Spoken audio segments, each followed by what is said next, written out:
Gagnoa, la capitale de la région du Go, anciennement région du Fromager, est située au centre-ouest de la Côte d'Ivoire. Une raison justifie notre présence sur les terres de Victor Biakaboda, le retour du Sporting dans l'enceinte qui porte le nom de cet homme politique ivoirien. Don de la première dame de Côte d'Ivoire, Dominique Ouattara, à la ville de Gagnoa et toute sa région, cette nouvelle aire de jeu mesure 105 mètres de long et 68 de large. Impeccable, ce synthétique de dernière génération a pris la place du gazon naturel qui poussait à quelques endroits de ce terrain qui était devenu impraticable. Mais il n'y a pas que le rectangle vert qui a subi un relooking. La tribune officielle a, elle aussi, pris un coup de neuf, donnant ainsi fière allure au mythique stade Biakaboda.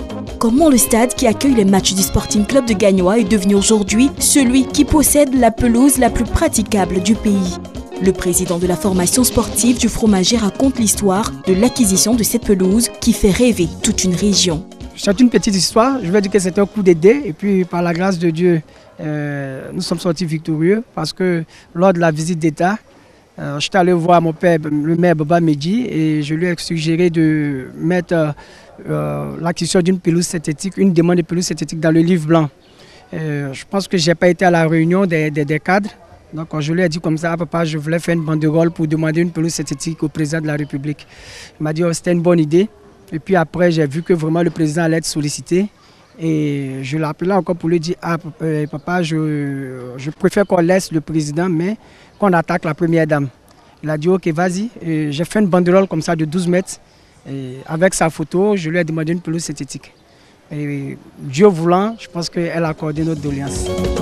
Fierté, joie et curiosité animent également les populations. C'est là même qui ne suivront plus de loin les exploits de leur équipe de cœur. En tout cas, nous sommes très contents de pouvoir jouer nos matchs à domicile maintenant que de se déplacer à Boaké, tout ça qui nous coûtait un peu cher. Maintenant, je crois c'est à nous, habitants de Gagnoa, de faire le plein de ce stade-là pour pousser notre équipe, voilà, puisqu'elle joue à domicile maintenant. Oui, c'est une bonne chose pour la population. Voilà, on va s'investir pour pouvoir entretenir ce qui nous a été offert. C'est une grande fierté pour la ville de Gagnoa d'avoir un terrain synthétique. C'est très bon, je dis bravo à la ville de Gagnoa. On se plaît même à mettre en garde les prochains adversaires du Sporting. Demain, ça veut dire que toute l'équipe qui vient jouer contre Sporting ici, c'est qu'on est venu visiter la terrain de Sporting de Gagnoa. Il n'y a pas de victoire ici. Toujours la victoire pour Sporting. Ça va plus nous porter bonheur, plus encourager les jeunes à pouvoir avoir toujours des victoires au niveau des Gagnois. Les adversaires ne sont pas indifférents à la qualité de l'aire de jeu dont dispose désormais le Biakaboda. Au niveau gazon, tout vraiment, on n'a rien à dire. C'est un terrain comme ça il faut en Côte d'Ivoire. La réouverture du stade Biakaboda marque le retour du football à Gagnoa et l'impact est indéniable. Ce qui va changer, je pense que c'est le beau football que nous produisons, que nous n'avons pas produit sur l'ancienne pelouse. C'est ce qu'on va vraiment produire maintenant et faire vraiment plaisir à la population de Gagnoa. Et nous allons batailler dur afin de vraiment recevoir, si plaît à Dieu, dans les années à venir, jouer les compétitions africaines sur cette pelouse-là. Et puis, les clubs, je crois, de la région pourront vraiment profiter de ce joyau que nous avons fait vraiment la première dame.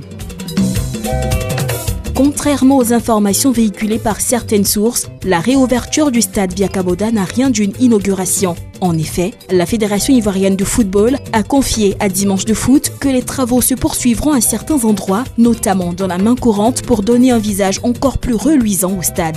Après quoi, la première dame qui a offert cette pelouse procédera à son inauguration à une date qu'elle aura choisie.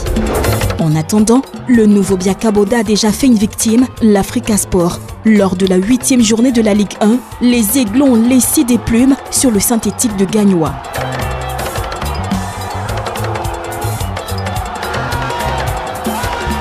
À qui le tour ?